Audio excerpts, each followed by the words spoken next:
لیکن یہ بھی صحیح ہے کہ بغیر جسم کے انسان نہیں، اور یہ بھی صحیح ہے کہ وہ جسم رہے اور روح نہ ہو تو انسان رہ کے بھی انسان نہیں، انسان رہ کے بھی انسان نہیں، اسے ڈیڈ باڈی کہتے ہیں۔ جب روح نہ رہے تو ڈیڈ باڈی کہتے ہیں۔ تو دونوں ضروری ہے نا، ایک آدمی کے لیے، زندہ آدمی کے لیے، اس کے مفید ہونے کے لیے، اس سے رابطہ کرنے کے لیے دونوں چیزیں ضروری ہیں، اس کے کارآمد ہونے کے لیے دونوں چیزیں ضروری ہیں، روح بھی ہو اور جسم بھی ہو۔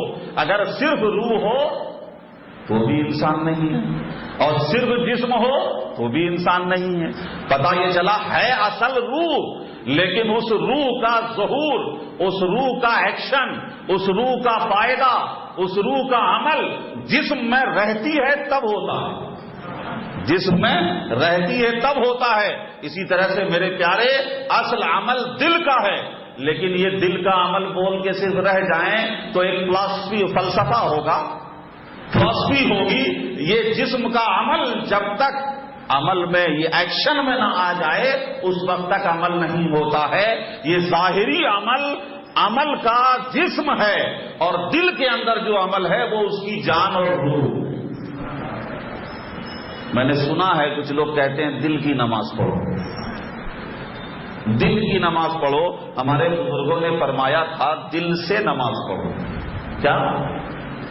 دل سے نماز پڑھو، یعنی جب نماز پڑھو تو خالی اٹھک بیٹھک مت کرو، اللہ میں گم ہو جاؤ، اور گم ہو جاؤ کہ اللہ کی بارگاہ میں حاضر ہے، کأنک تراہ، ایسی عبادت کرو کہ اللہ کو دیکھ رہے ہو۔ وَإِن لَّمْ تَكُن تَرَاهُ فَإِنَّهُ يَرَاكَ، اگر یہ بساط اور یہ مقام نہیں ہے کہ تم دیدار جلوہ الہی میں گم ہو کے نماز پڑھ سکو، تو کم سے کم اتنا تو سوچو کہ اللہ تمہیں دیکھ رہا ہے، اللہ دیکھ رہا ہے۔ تو دل سے نماز پڑھو کہا، یہ دل سے ہٹا کے کر دیا دل کی نماز پڑھو۔ تو یہ دل کی نماز جو ہے یہ صرف بولنے کی نماز ہے، وہ نماز نہیں ہے۔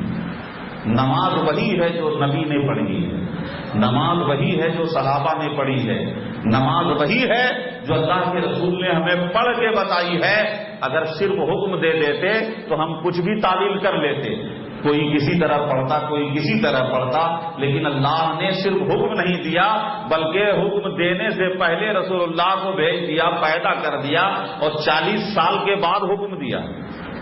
پہلے پڑھنے والے آئے ہیں، بعد میں حکم آیا، اور حکم آیا اور نبی نے پڑھ کر بتایا ہے صلی اللہ علیہ وآلہ وسلم۔ تو نماز وہی ہے جو رسول اللہ نے بتایا ہے، رسول اللہ نے پڑھ کر بتایا ہے۔ ہمارے لیے یہ نہیں ہے کہ یہ فائدہ اس میں، یہ ایسا کرے تو اچھا دکھ رہا ہے یا ویسا کرے تو اچھا دکھ رہا ہے۔ ہم جتنا سوچیں گے کھوٹ ہی کھوٹ ہوگا۔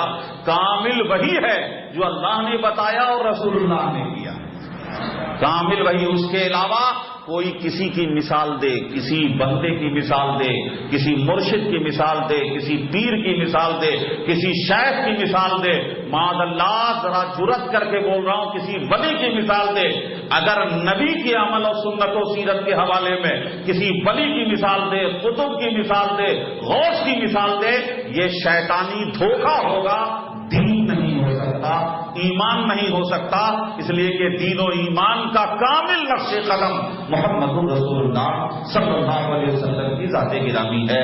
باقی جو کچھ دھوکے آ جاتے ہیں، کچھ مثالیں، کچھ ایسی باتیں بزرگوں کی بیان کر دی جاتی ہیں، نقل کر دی جاتی ہیں، میرے پیارے وہ سب اپنے اپنے مقام پہ اپنی اپنی ایک ایک ذات کے لیے اس ذات کے اعتبار سے ہوتی ہیں، لیکن عام کامن حکم جو ہوتا ہے کامن بندوں کے لیے وہ وہی ہے جو رسول پاک کی سنت و سیرت سے ثابت ہے، اللہ کے رسول صلی اللہ علیہ وسلم کی سنت و سیرت سے ثابت ہے۔ محترم حاضرین کرام، برادران ملت اسلامیہ، عزیزان گرامی، بہت بڑے بے شمار مسائل ہیں سوسائٹی کے اندر کہ اس وقت اس قدر چھوٹے بڑے ہر سطح پر اتنے فتنے آ گئے ہیں، اتنے فتنے آ گئے ہیں کہ صاف کرتے کرتے تھک جائیں، لیکن کبھی ادھر مبتلا، کبھی ادھر مبتلا، کبھی ادھر پھنس گئے۔ ہر دماغ میں ایک ایک فتنہ ہے۔ تو اب آپ یہ سمجھ لیجیے جتنے لوگ ہیں اتنے ہی فتنے ہیں۔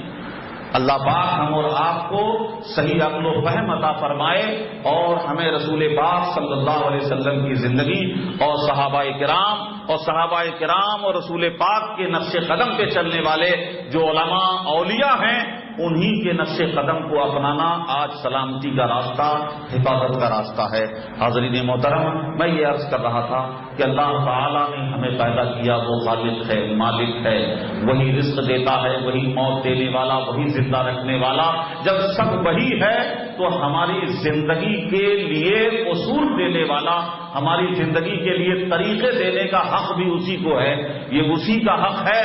اور اسی طریقے کو جو ہماری زندگی کے طریقے دیے ہیں اللہ نے، وہ رسول اللہ کے واسطے سے دیے ہیں، رسول پاک نے اسے عملی زندگی میں برت کر بتایا ہے۔ اب یہاں سے آپ سمجھ لیں کہ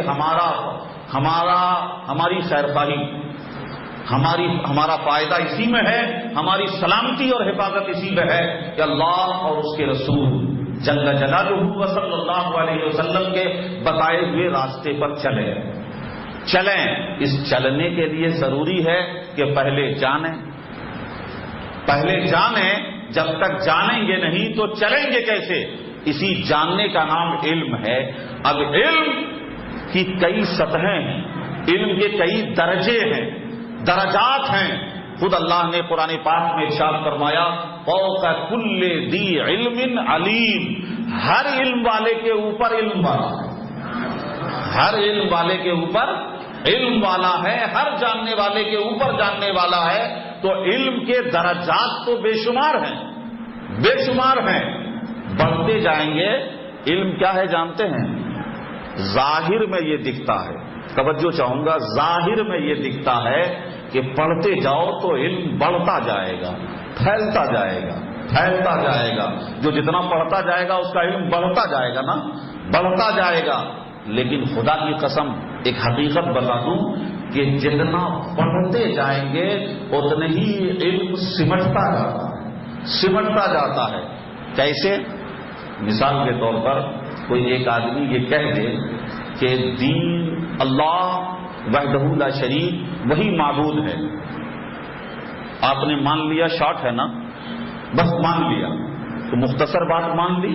لیکن اگر کوئی یہ بات نہ مانے، تحقیق کرنے بیٹھے، اب تحقیق کرنے بیٹھے تو جتنے مذاہب والے جتنے خدا مانتے ہیں، معبود مانتے ہیں، کیا کیا کہتے ہیں، اب سب کی اسٹڈی کرے گا نا، مطالعہ کرنے کے بعد، اسٹڈی کرنے کے بعد برسوں گھومے گا اور پھر حقیقت اگر مل گئی اسے تو اسی نتیجے پہ پہنچے گا لا الہ الا اللہ، اللہ کے سوا کوئی معبود نہیں، کوئی معبود نہیں، آئے گا اسی پوائنٹ پہ۔